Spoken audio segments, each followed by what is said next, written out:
It's September 21st, 2014. All of a sudden, I hear some people talking. They're talking about me. They're giving my age, my name, date of birth, and saying that they're 2 minutes out from the emergency room. What's going on? Where am I? What's going on? It's when I realized that I am in an ambulance. What's going on? A couple minutes later, I'm kind of awake again. And I feel I'm being pushed in a gurney. And there's an authoritative voice over my right shoulder. He says, "Do you know where you're at?" And all I could say is, "I'm in Lake Tahoe, and I must have been in a serious bike accident." He says, "Yes, you were." Let me take you back in time a little bit. In 2013, I had a major back spasm. I was 5 months on the couch laying on my back. I was about 50 pounds overweight. And a doctor told me I had to lose this weight. She made me go buy a bicycle again, and I started riding bikes. Over the course of the next year, I had 10 different rides that were over 100 miles long as I was starting to get into shape. I kept finding new challenges, farther distance, more hills. And one day I went into a gym and there was a sign, Ironman meeting. Learn more about what it takes to complete an Ironman. When I was 8 years old, I remember sitting with my dad watching ABC's Wide World of Sports, watching this event that took place in Hawaii called the Ironman. But I couldn't do an Ironman. I already had a broken back. I couldn't run. But I decided to go in and listen to this speaker tell about an Ironman. I said I could swim, I could bike, but I couldn't run. And he says, "You know what? I'm a doctor, and the shoe technology is such that you can run. You buy these certain kind of shoes, and you'll be able to run again." So I started training. This was in July of 2014. And by September 21st, 2014, I was on the starting line of my first Ironman. We were in the water doing a warm-up. And all of a sudden, they came on the loudspeaker and they said, "This race is canceled.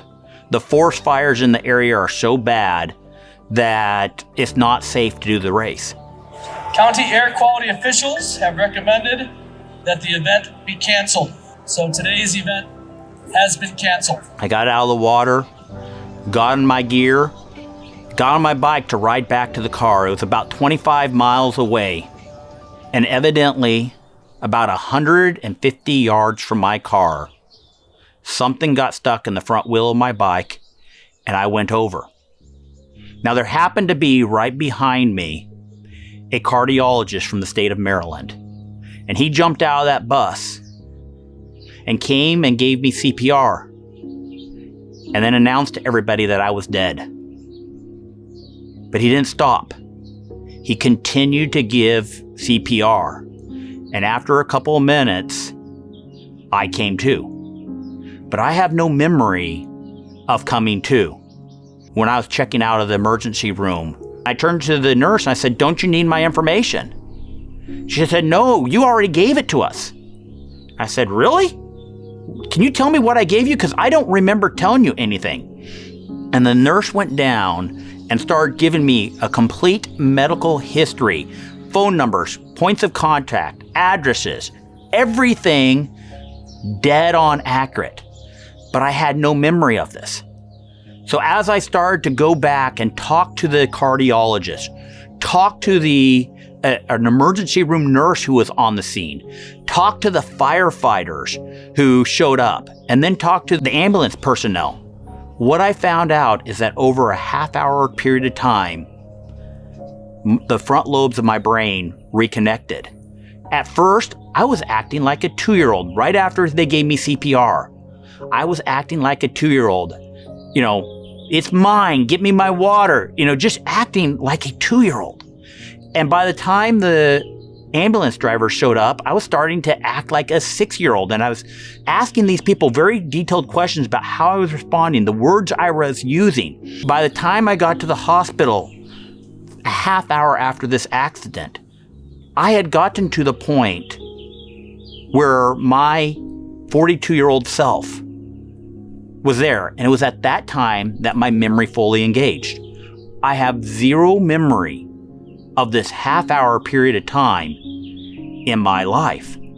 This became very evident to me a few years later when I was actually watching a movie about people who had brain damage, because that was me for that half-hour period of time after that accident, where I was acting, I was responding, I was giving my medical information, but I had no knowledge of what happened. About 15, 20 minutes after they got me out of the CAT scan, I was laying in the hospital bed, and the nurses came up and they started to remove my triathlon outfit that I was wearing. And I didn't say anything at that moment because I was remembering a book I read when I was about 12 years old. It was by a person named Johnny Erickson Tada. Johnny Erickson Tada jumped into a lake, hit her head on a rock, and she became paralyzed for the rest of her life. And in this book, she's talking about the emergency room nurses coming and cutting off her bathing suit. And she had an argument with them about, no, that's my favorite bathing suit. And the nurses had to tell her, you will never need that bathing suit again. So as I'm laying in bed and as they are pulling off my triathlon outfit, the only thing I could think of is, I've been laying in this bed for the last 15 minutes. I have no feeling in my body, and I have not moved. Am I paralyzed?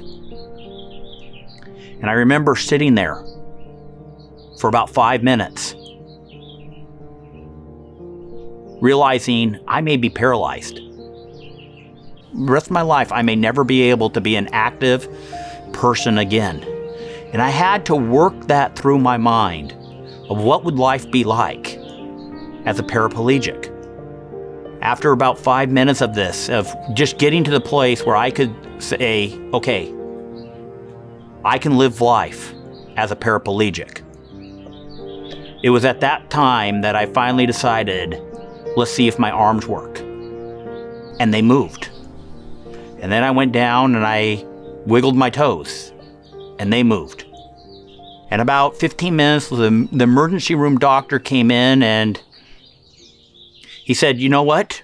You're good to go. I'm going to let you go. And, I went to the bathroom. When I came back, I told the nurse that something's not right with my back.